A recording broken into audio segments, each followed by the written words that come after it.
Olá pessoal, tudo bom com vocês? Para quem não me conhece, eu me chamo Brenda e hoje eu tô aqui para falar com vocês a respeito da minha cirurgia bariátrica, método bypass. Uma das perguntas que eu mais recebo é: Brenda, por que você com IMC 35 precisou fazer cirurgia bariátrica? E mais, por que teve que ser o método bypass? Então hoje eu resolvi falar um pouquinho disso com você. Primeiro ponto a esclarecer, numa visão paciente, tá? Qual a diferença de bypass e o sleeve, né, a gastrectomia vertical?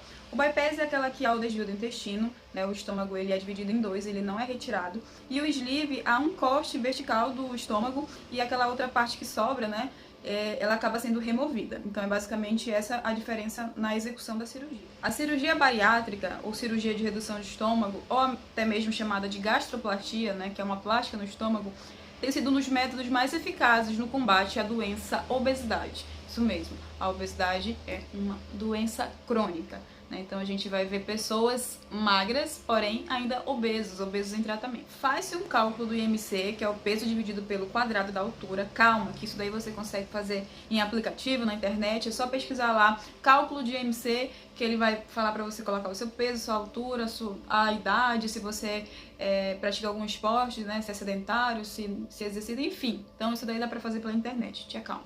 Então vamos lá, você tem que ter o IMC entre 30 a 34,9, se você tiver diabetes do tipo 2, você pode ser um candidato, porque você está em obesidade grau 1. Se você tem o IMC 35 a 39, que aí já dá a obesidade grau 2, já para mórbida, né, já próximo de entrar no grau 3, que é mórbida, então você consegue fazer se você tiver as doenças associadas à obesidade, né? Então, como é que pode ser, que doenças são essas? Aí a ANS ela vai te dar um rol de doenças lá, né, que pode ser aí também diabetes tipo 2, gordura no fígado, mulheres que têm ovários micropolicísticos, apneia do sono, enfim, são muitas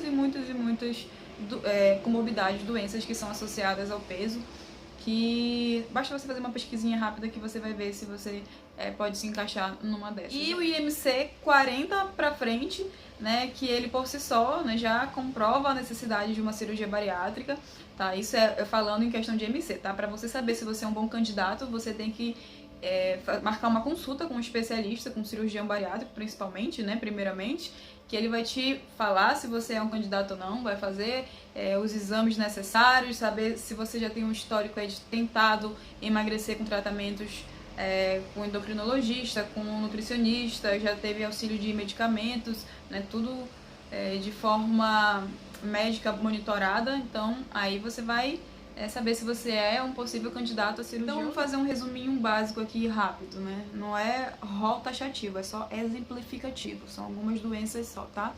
Então, doenças cardiovasculares, diabetes tipo 2, apneia do sono, mulheres que não conseguem engravidar porque tem algum problema relacionado a cistos, micropolicísticos, doenças respiratórias, já tem um histórico aí mínimo de 2 anos buscando emagrecer, buscando de alguma forma baixar o peso, mesmo com auxílio de remédios, de acompanhamento nutricional não tem conseguido, enfim. Eu fiz bariátrica porque uns probleminhas eu tinha de saúde aí, contei até um deles como exemplo, né, por isso que veio à mente. Vou tentar não numerar todos, mas assim, eu tinha ovário micropolicístico, posso falar agora que eu tinha, porque exames, já fiz 2 exames e comprovam que eu não tenho mais. Parei de tomar o remédio para diabetes, né, que eu tava tomando todo dia glifage XR500, eu já estava pré-diabética, eu estava pré-hipertensa, conforme a médica falou também. Gordura no fígado eu tinha já em grau 2, hoje eu também não tenho mais. O refluxo também não tenho mais. Tinha também refluxo, deixa eu ver mais. Hérnia de hiato, também fui corrigida na cirurgia. Então, são um dos exemplos. Sem falar na minha coluna, gente, porque eu passei quase um mês sem andar devido a um problema na coluna que me travou. Eu tinha que tomar toda semana aquela injeção que dá pra caramba, a benzetacil. Tomava ela toda semana e alguns outros remédios aí, Coltrax, um tarja preta também da vida, né, pra coluna, porque eu fiquei bem debilitada da coluna. E nesse período, a única atividade física que eu conseguia mesmo fazer, que eu fui liberada pra fazer pelo médico, pelo meu ortopedista, foi fazer a hidroginástica e depois eu comecei a melhorar e eu evoluí até pra natação, que melhorou muito a minha coluna. Mas não foi fácil não. Então, Brenda, por que bypass, né? Porque essa é uma das cirurgias que mais comprovam que há o emagrecimento. Primeiro vamos desmistificar aí. O sleeve, ele tem algumas pessoas têm preconceito e falam que ele não emagrece. Mas olha só, se você cuidar bem, se você fizer o que tem que ser feito, se reeducar, fazer exercícios, tem muita gente tendo melhor resultado com sleeve do que bypass, porque quem faz a cirurgia somos nós, quem faz o sucesso dela somos nós, tá? Então, por que eu fiz bypass? O meu médico, né, eu não fui lá e falei, doutor, eu vim aqui fazer bypass, não foi assim. Ele analisou todos os exames que eu tinha feito, pra quem já fez a cirurgia sabe que a gente passa por uma bateria de exames, por uma bateria por muitos especialistas, né, dentre eles nutricionista, endocrinologista, cardiologista, pneumologista. Nossa, é muito, isso daí só é um exemplo, né, sem falar no próprio cirurgião bariátrico. Então a gente faz milhares aí de exames de sangue. E assim, o médico ele falou pra mim, Brenda, a cirurgia melhor pro seu caso seria o bypass, né? Eu não cheguei lá falando, ele falou. Porque você tem refluxo e pode ser que o sleeve ele agrave a sua situação de refluxo. E hoje ver que no exame nem dá mais o refluxo é uma vitória muito grande pra mim. Então foi um dos principais motivos. E eu, assim, depositei toda a minha confiança no estudo, no especialista, no profissional que o meu médico é. Ele falou que seria o melhor pro meu caso, eu não ia falar, mas fulano falou que não é pra mim. Claro que não, gente. Quem conhece a gente, quem avalia a gente, quem tem o know-how, quem tem o conhecimento pra falar, né, qual a melhor cirurgia pra nossa situação é o médico. A não ser que tenha um médico que chegue com você e fale assim, você pode escolher dentre essa e essa. Aí fica com você. Mas o meu falou, né, eu não cheguei dando opinião nenhuma, ele chegou e falou que seria o melhor pro meu caso essa, e eu acatei, fiz. As pessoas chegaram pra perguntar também quanto que eu já perdi. Falta algumas graminhas, assim, bem pouquinho pra fazer 40 quilos já perdido. Eu perdi um pouquinho mais de peso depois que eu tive um probleminha de saúde, que ele está correlacionado com bariátrica. Ele não quer dizer que foi devidamente assim a bariátrica que me ocasionou, porque qualquer pessoa que faz cirurgia na barriga pode ter.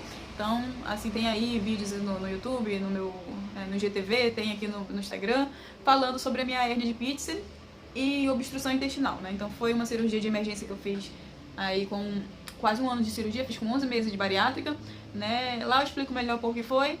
E eu acabei perdendo um pouquinho de peso, né? Então, eu já tava com peso estabilizado em 55, que foi uma meta que eu estabeleci com a minha nutricionista, tá? Não é todo mundo que estabelece metas, assim. Eu falei pra ela, vamos chegar a um número que seja bom pra questão do IMC lá, que tem aquele cálculo, né? Pra eu ficar naquela média saudável. Então, a gente chegou a essa decisão. Eu gosto sempre de falar que esse é um peso que eu quis atingir mínimo pra quando eu tiver um ganho aí de massa, né? Fazendo musculação, quando eu tiver aí, enfim, crescendo um pouquinho, eu vá atingir um peso que eu vou considerar ideal. Por enquanto, o que eu tô considerando ideal pra mim seria 60, tá?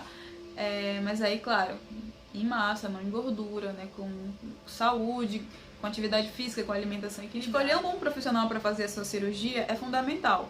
Porque o sucesso da cirurgia é pra vocês dois, né? Você como paciente que vai atingir a sua meta, vai chegar saudável, vai mudar o metabolismo, vai conseguir ter remissão de várias doenças. Então, para o seu médico também vai ser muito importante, porque ele vai ter um paciente que teve o sucesso com a cirurgia que ele fez.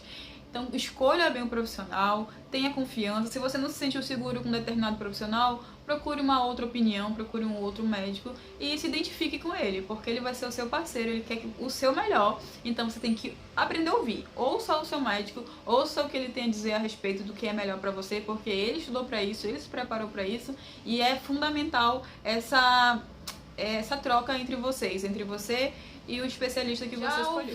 Vi muita gente falando do arrependimento de escolher algumas cirurgias, porque acreditava que a outra seria melhor, que teria sucesso na outra. Então é justamente por isso que eu tô falando, para não haver esse arrependimento depois, para não achar que fracassou porque escolheu o método errado, porque o método escolhido pelo médico não foi o certo. Então conversem com o seu médico, sejam honestos, né? Façam o melhor por vocês, tirem todas as dúvidas, esclareçam tudo, vejam não só bônus como ônus, vejam as possíveis consequências, porque a gente está tão entusiasmado em querer fazer algo que a gente só quer ultrapassar o tempo, ultrapassar tudo que tiver pela frente para realizar logo aquilo que a gente quer. A gente sabe que isso daí pode atrapalhar um pouquinho, então estudar a equipe médica, ver todo o histórico, ver pessoas que já operaram, isso vai te trazer mais segurança, né? Pesquisar. E pesquisar consequências e pesquisar também o que vai te trazer de bom. Eu te garanto que pra mim trouxe muita coisa boa. Eu tive alguns contratempos aí, pós-cirurgia, Quem acompanha sabe que eu já tirei vesícula, isso é uma das possíveis consequências que o paciente vai ter, não exatamente pela questão bariátrica, até porque tem muitas mulheres obesas, isso estudos têm comprovado, né, que muitas mulheres obesas, falando de mulheres que eu pesquiso na menstruação, né, têm tido problema com cirurgia de vesícula por ser obesa. Então, não é assim uma questão exatamente relacionada só à bariátrica, mas é porque você elimina peso muito rápido, então acaba algumas pessoas tendo problema na vesícula. Eu também tive aí a obstrução intestinal, como eu já falei aqui no vídeo, né, e tem falando sobre isso aí nas minhas redes direitinho. E essa obstrução, ela também é um pouco correlacionada, né, como eu falei pra vocês. Eu acabei emagrecendo muito, aquela parte de gordura que tinha na minha barriga acabou se desfazendo, criou-se um vão, e como eu fiz bypass, né, que tem mais ou menos assim a ligação, né, que é um Y de Rho, então criou-se um vãozinho, meu intestino passou, acabando dando aquele nó na tripa, né. E é isso, é uma das possíveis consequências de você, ao se submeter a qualquer procedimento cirúrgico, sabe que ele tem riscos, né? E são possíveis riscos, não quer dizer que vai acontecer com todo mundo, não vai acontecer com todo mundo, isso daí. Por exemplo, a questão da obstrução é cerca de 5% dos pacientes, conforme o meu médico me avisou. Então, eu fui uma sorteada. E é isso, pessoal. Se vocês tiverem alguma dúvida do que eu falei aqui, né, em relação à minha cirurgia bariátrica, é só comentar aqui que a gente vai conversando, tá bom? Foi mais um vídeo e até o próximo. Um beijão!